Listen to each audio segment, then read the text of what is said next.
The black SUV rolled up to the Canada-U.S. border crossing, bass-heavy music thumping through the closed windows. Inside, Jack Wilson tapped his fingers on the steering wheel, impatient as the line of cars inched forward. Every few minutes, he checked his Rolex, a gift to himself for closing a big real estate deal last month. Come on, he muttered, cranking the AC higher. It's just Canada, for God's sake. When his turn finally came, Jack pulled up to the booth, not bothering to turn down his music. The Border Patrol officer, a trim man in his 40s with a perfectly pressed uniform, stood waiting with an expression of professional neutrality. "Good afternoon, sir," the officer said, raising his voice slightly over the music. "May I see your passport, please?" Jack smirked, reluctantly lowering the volume before fishing his passport from the glove compartment and holding it out the window. "Here you go, buddy. Though I don't see why we need all this security theater to get into Canada." The officer, whose name badge read Officer Patel, accepted the passport without reaction. "Purpose of your visit to Canada today, sir?" "Business. Meeting in Toronto," Jack replied, popping his gum loudly. "Nothing you need to worry about." Officer Patel nodded, scanning the passport. "How long will you be staying in Canada?" 2 nights, Jack said with a dramatic sigh. "Can't wait to get back to the real world. No offense, but you guys are just America's attic, right?" He laughed at his own joke. The officer's expression remained unchanged. "Any alcohol, tobacco, or firearms to declare, sir?" "Nope," Jack replied, rolling his eyes. "Though I hear you guys needed a license for practically everything. What's the worst you can do anyway? Say sorry, really aggressively." Officer Patel's eyes narrowed almost imperceptibly as he handed back the passport.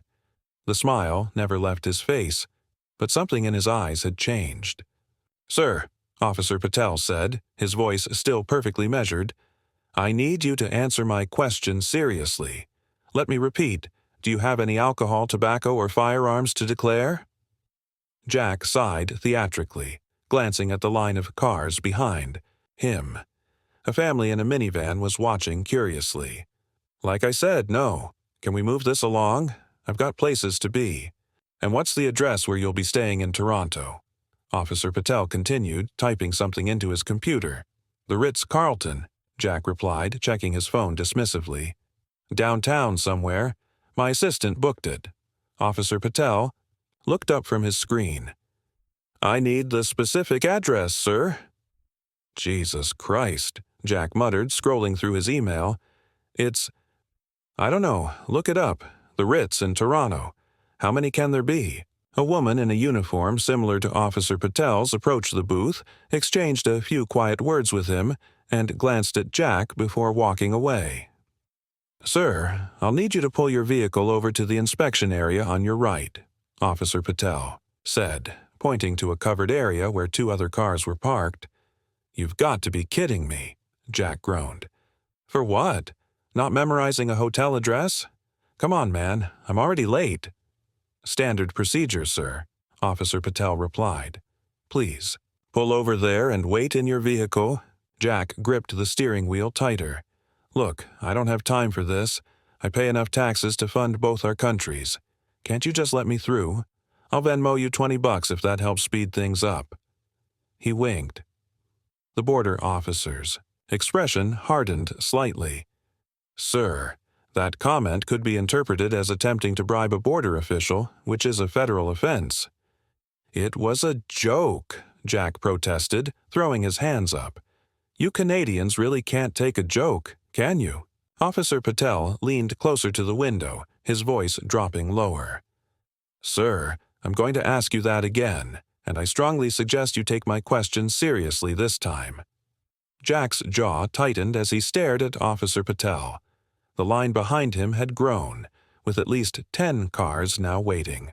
He could feel eyes on him, travelers watching the delay with a mixture of curiosity and annoyance. "Look," Jack said, leaning out his window, "I'm an American citizen with a spotless record. I've got a meeting with the CEO of Toronto's second-largest development company in exactly," he checked his watch, "90 minutes. I don't have time for whatever power trip you're on."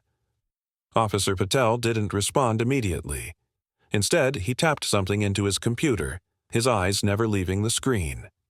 The silence stretched uncomfortably. "Hello?"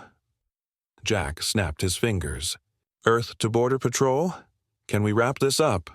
"Sir," Officer Patel finally said, "are you carrying any items purchased for business purposes?" "No," Jack exclaimed. "Jesus, do all Canadians ask the same questions over and over?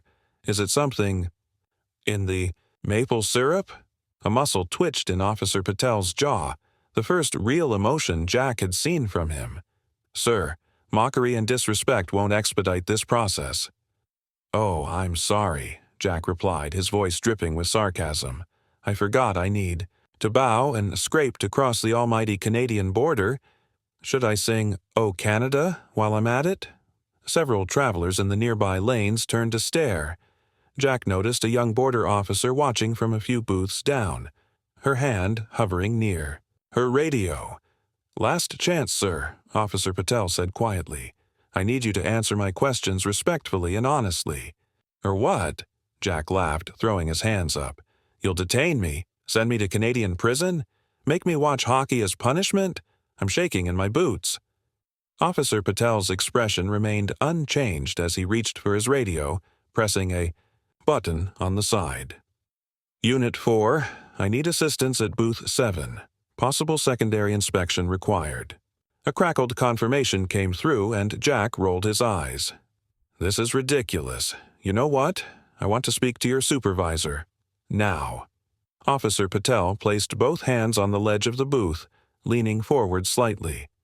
"Step out of the vehicle," he said, his voice eerily calm. "Now." "You can't be serious," Jack laughed, but the sound died in his throat as two additional officers approached his vehicle from both sides.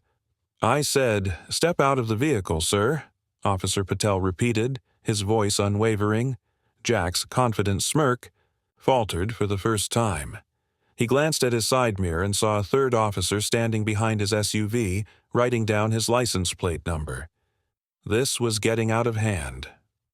"Fine," he muttered, unbuckling his seatbelt, "but my lawyer is going to have a field day with this." As Jack opened his door, one of the officers, a tall woman with her hair pulled back in a tight bun, stepped forward. "Sir, please leave your phone in the vehicle." "What? No way." Jack clutched his iPhone tighter. "You can't just take my property." "We're not taking it, sir," the female officer explained calmly. "We're asking you to leave it in your vehicle while we conduct our inspection." "This is insane," Jack protested, but reluctantly placed his phone on the driver's seat before stepping out onto the pavement. The sun beat down on the asphalt, making the air shimmer with heat. The growing audience of delayed travelers watched the scene unfold. Jack felt a flash of embarrassment, quickly buried under indignation. Is this how Canada welcomes all visitors, or am I getting special treatment? "Please follow Officer Reynolds to the secondary inspection area," Officer Patel instructed, ignoring the question. "And my car," Jack demanded. "Officer Chen will drive it to the secure area. Your possessions will remain inside." Jack watched helplessly as one of the officers slid into the driver's seat of his $60,000 SUV. "Be careful with that," he snapped. "It costs more than you make in a year." Officer Patel exchanged glances with the female officer, who simply raised an eyebrow. As Jack was escorted across the pavement toward a low gray building marked Secondary Inspection, the reality of his situation began to sink in. Travelers watched from their vehicles. A teenage girl in the back seat of a minivan was recording the whole thing on her phone. Officer Patel fell into step beside him. "You think this is funny?" he asked quietly. "Let's see how funny it is inside our secondary inspection facility." The secondary inspection facility was sterile and bright, with fluorescent lights casting a harsh glow over gray walls and metal tables. Jack was directed to a plastic chair in the corner of a small room, the kind with no windows and a single door. "This is completely unnecessary," Jack insisted, his leg bouncing nervously under the table. "I demand to speak to someone in charge." Officer Patel, who had followed him into the room, crossed his arms. "That would be me. I'm the senior officer on duty today." "You?" Jack scoffed, but the confidence in his voice was wavering. "Fine.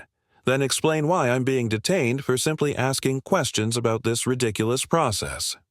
"You're not being detained for asking questions, sir," Officer Patel replied evenly. "You're being inspected because your behavior raised several red flags under Section 11 of the Canadian Border Services Agency Protocol. Specifically, your evasiveness, disrespect toward border officials, and potentially attempting to bribe an officer." "I told you that was a joke," Jack protested, sweat beginning to bead on his forehead. Through the open door, he could see officers, methodically going through his SUV, opening compartments, checking under seats, even removing his suitcase from the trunk. "Joking about bribing federal officials is still a serious offense," Officer Patel said. "Now, I'm going to ask you some questions, and I strongly suggest you answer them honestly and directly." Jack glanced at his watch. His meeting was in less than an hour now, and he was still stuck at the border. "This is ridiculous. I'm going to miss my meeting. Do you know how much money that's going to cost me?" "That's unfortunate," Officer Patel replied, unmoved. "Now, what is the specific nature of your business in Toronto?" "Real estate development," Jack muttered. "I told you already." "And the name of the company you're meeting with?" "Maple Leaf Developments," Jack answered, drumming his fingers on the table. "Look, can we speed this up? I'm an American citizen. You can't just—" A sharp knock interrupted him. A younger officer stood in the doorway, his expression serious. "Sir, you might want to see this." Officer Patel stepped out of the room, leaving Jack alone with his mounting anxiety. Through the doorway, he could see the officers huddled around something they'd removed from his vehicle. From their expressions, whatever they'd found wasn't good. Jack's mind raced. What could they possibly have found? He'd packed in a hurry. That morning, throwing items into his suitcase without much thought. Had he accidentally brought something illegal across the border? When Officer Patel returned, his face was unreadable, but there was a new energy in his movements. He placed a small glass bottle on the table between them. "Do you recognize this, Mr. Wilson?" he asked. Jack stared at the unmarked bottle filled with white tablets. "No, that's not mine. It was found in the inner pocket of your jacket, the one hanging in the back seat of your vehicle." "That's impossible," Jack protested, his voice rising. "I don't know what those are. Someone must have planted them." Officer Patel raised an eyebrow. "Planted prescription medication in your jacket pocket? That seems unlikely." "Prescription?" Jack repeated, confused. "These appear to be Adderall tablets. Bringing undeclared prescription medication across the border without proper documentation is a violation of Canadian customs regulations." Jack's shoulders slumped. The pills, they were his, but he'd completely forgotten about them. A coworker had given him a few to help him focus during late nights at the office. "Look," he said, lowering his voice, "it's not what you think. They're just— We've also found $9,000 in cash in your briefcase." Officer Patel interrupted. "Were you planning to declare that?" Jack's mouth went dry. The cash was for his expediting fee to fast-track building permits, something he'd been told was standard practice in Toronto's competitive development market. I forgot about it," he stammered. Officer Patel leaned forward, his hands clasped, together on the table. For the first time, a hint of a smile played at the corner of his mouth. "Mr. Wilson, let me explain your situation. You've attempted to enter Canada with undeclared prescription medication not prescribed to you, a federal offense, and failed to declare currency over $10,000 CAD, which is also a violation. And that's before we address your behavior toward border officials." He paused. "Now let's talk about consequences." Jack's world was collapsing around him. What had started as a routine border crossing had spiraled into a legal nightmare. He was vaguely aware of other travelers being processed through the facility, some glancing at him with a mixture of curiosity and relief that they weren't in his position. "Here are your options, Mr. Wilson," Officer Patel said, sliding a document across the table.